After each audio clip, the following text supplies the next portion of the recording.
Hello, sports fans. Welcome to Super Sports Central. Today, we're going to be going over my Week 6 UFL power rankings. So, briefly recapping Week 5, the Brahmas beat the Renegades by a score of 25-15. The Stallions destroyed the Roughnecks 32-9. The Battlehawks destroyed the Defenders 45-12. And finally, the Panthers beat the Showboats 35-18. So this week's rankings, coming in at number 8 or last, we have the Arlington Renegades. They lost their 5th game in a row, losing 25-15 to the Brahmas, and they're now 0-5 on the season. And the Renegades, they're clearly the worst team in the UFL. They actually had a chance to win this week's game, but really didn't end up coming close to getting the win, because with a minute 53 left, the Renegades got the ball back with no timeouts and trailing by 10. Now that's a 2-score game, but with the UFL's 4th and 12 as opposed to the onside kick, that is a very possible comeback. But instead, the Renegades did not try to force the ball down the field at all. They had some of the worst play calls and worst game management I've ever seen, and it definitely shows why they're 0-5. Now, as far as this game goes statistically for the Renegades, quarterback Luis Perez was solid with 270 yards and a touchdown, as well as receiver Javante Payton played a nice game with 7 catches for 119 yards and a score. But the Renegades lost another game, and it is very easy to see why they're 0-5, the clear worst team in the UFL. Number 7, we have the Houston Roughnecks. They got destroyed by the Stallions, losing 32-9. The Roughnecks did not play well offensively, scoring just 9 points and turning the ball over twice. Now, a big reason why I think the Roughnecks offense struggled is the fact their offense became so one-dimensional, which meant they couldn't get running back Mark Thompson involved, as the Roughnecks threw the ball 42 times and ran it just 14 times. Now, I understand they were trailing and trying to come back, but early in the game, I would have liked to see them try to establish the run game with Mark Thompson, because going into the game, Coach Curtis Johnson said Thompson would see 20 to 25 touches. He finished the game with just 6 touches, 4 rush attempts, and 2 receptions. And the Roughnecks also lost tight end Woody Brandon for the season, as he suffered a broken leg. Then on the defensive side of the ball, for the Roughnecks, they also struggled, allowing 32 points, 358 yards, and could not stop the run, allowing over 200 rushing yards and 6.7 yards a carry. But the Roughnecks, they're 1-4 after the loss, and they're number 7 in my power rankings. Coming in at number 6, we have the Memphis Showboats. They're another team that is 1-4, and they have actually lost 4 games in a row. This week, they lost to the Panthers by a score of 35-18.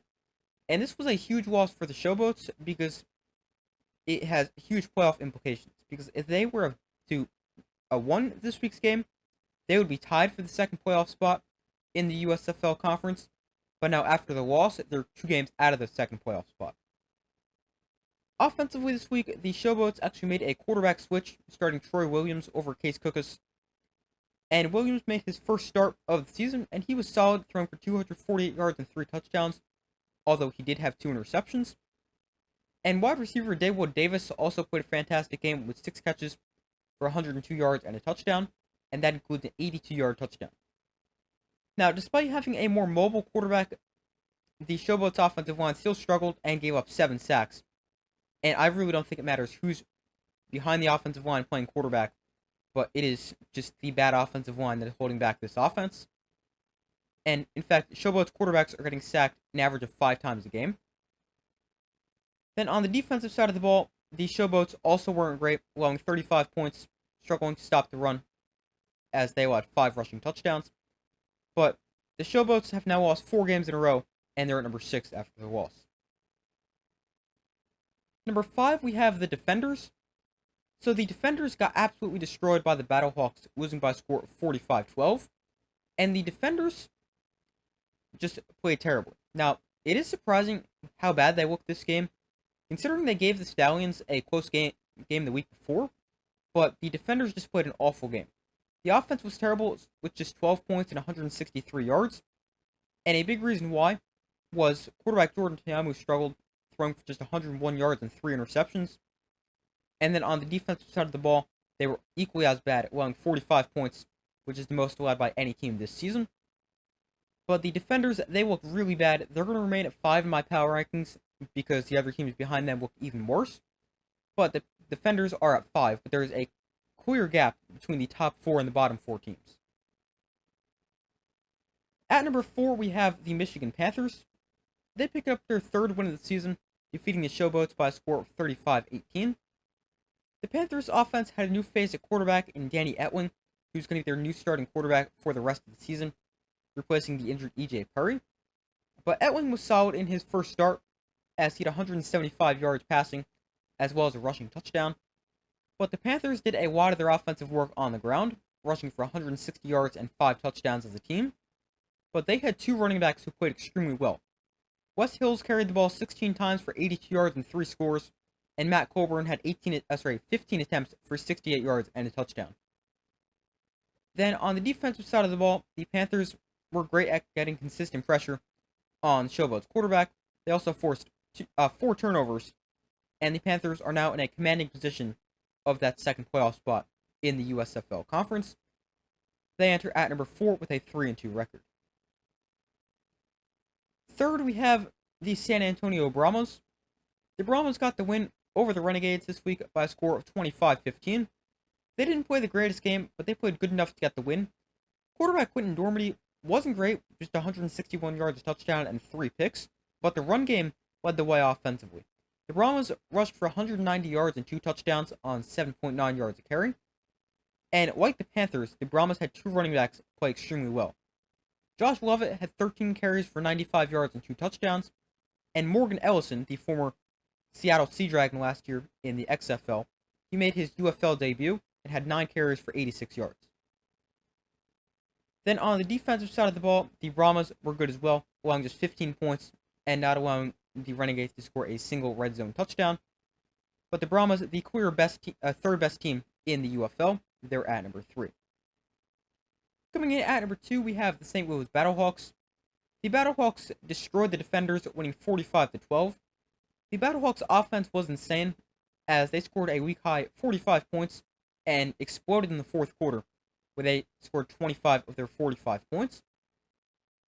But the pass game was great for the Battlehawks. A.J. McCarron passed for 213 yards and 2 touchdowns, and receiver Hakeem Butler also put up great numbers, with 6 catches for 147 yards and 2 touchdowns, including an 80-yard catch and run. On the ground, the Battlehawks were equally as good, rushing for 96 yards and 3 touchdowns. And then defensively, the Battlehawks were also extremely good, allowing just 12 points, 163 total yards, and allowing just 2.9 yards per play, also forcing 4 turnovers.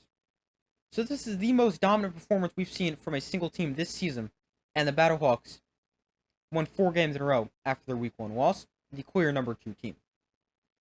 And at number 1, I'm sure you guessed it, it is the Birmingham Stallions.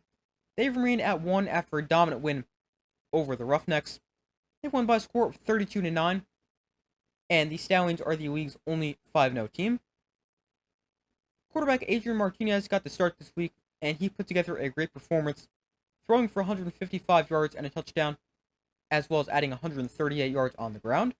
And he is actually the league's leading rusher, despite only starting 2 games, but appearing in 4 for the Stallions. Now, while Martinez was great on the ground, so was the rest of the Stallions team, as the Stallions finished with 213 yards and 3 rushing touchdowns on 6.7 yards a carry. And then on the defensive side of the ball, they allowed just 9 points, forced 2 turnovers, and it was just a great all-around performance in their win over the Roughnecks. But the Stallions, definitely the top team in my power rankings. But those are my Week 6 UFL power rankings. Thank you guys for watching. Be sure to like, subscribe, comment, turn notifications. I do my best to post as often as possible. Let me know in the comments if you agree with my rankings, disagree, and why. I'd love to hear your thoughts. But thank you for watching. Be sure to like, subscribe, comment, turn notifications. I do my best to post as often as possible, and I will see you in the next video.